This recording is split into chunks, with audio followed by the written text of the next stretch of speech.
काय मित्रांनो आज खूप अवघड होता वाचलो मित्रांनो तुमच्या आशीर्वादानं. सकाळी आमचा ॲक्सिडेंट झाला मित्रांनो. रिक्षावाल्यानं आम्हाला उडवलं नाही का. तेव्हा मिसेस आपला छोटूला तुमच्या आशीर्वादानं देवाच्या कृपेनं छोटूला काय लागलं नाही. छोटू माझ्या अंगावर पडला होता. मला इथं लागलं मित्रांनो.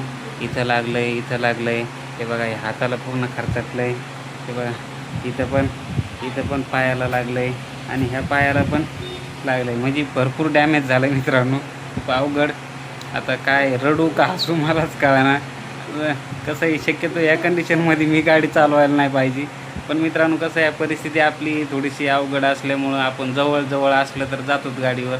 पण आजपासून मित्रांनो गाडीचा नाद करायचा नाही आणि गाडी नकोच मित्रांनो आपल्याला. कारण की आपला आज शेवट होता कदाचित. पण देवाच्या कृपेनं वाचलो आणि आपला परिवार पण सुखात आहे मित्रांनो. कारण की मला झालं असतं काहीतरी चाललं असतं, पण परिवाराला काही होता कामा नाही का. आपला बाळू हाताला लागलं, हे बघा इथं हाताला लागलं आहे. पुन्हा हे बघा पाय तर त्यांचा पाय खूप हे झाला आहे. हे बघा मोठी जखम आहे इकडून वरून पण, आणि पाय पूर्ण सुजला आहे मित्रांनो. एक्सरे वगैरे केलेत आम्ही. माझे पण छातीचा एक्सरा केला, दोन्ही पायाचे एक्सरे, हाताचे 4-5 एक्सरे केलेत सिव्हिलला.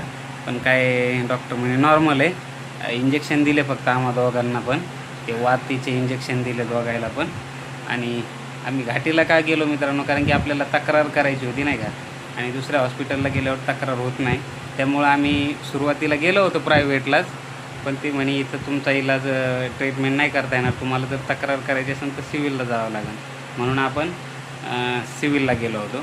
तर तिथं केले सगळे प्रोसेस. आपण तक्रार पण दिली आणि आपल्याला पोलिसांचा फोनही आला होता सिव्हिलच्या.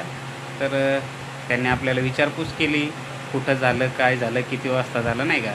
तर मित्रांनो रिक्षाचा नंबर आपल्याला कळाला नाही, कारण की मला पडल्याबरोबर थोडी चक्कर आल्यामुळं मला समजलं नाही. आणि रिक्षावाला थांबलाच नाही, कारण की आम्ही जोराची धडक दिल्यामुळे त्याला वाटलं सगळे खाली पडलेत म्हणजे कमी जास्त झाला असेल तर लोक मारतील त्याला नाही का. त्या भेणं तो लगेच निघून गेला आणि वापस आला तो निघून. म्हणजे मला समजत होतं तो असा राऊंड मारून लांबून आम्हाला बघत होता, तो किती लागलं आहे काय. म्हणजे बघा विचारानं काय लोक विचित्र आहे. तो थांबला असता 2 मिनटं बघितलं असतं नाही का, की सॉरी दादा चुकलं माझ्याकडून आहे का नाही.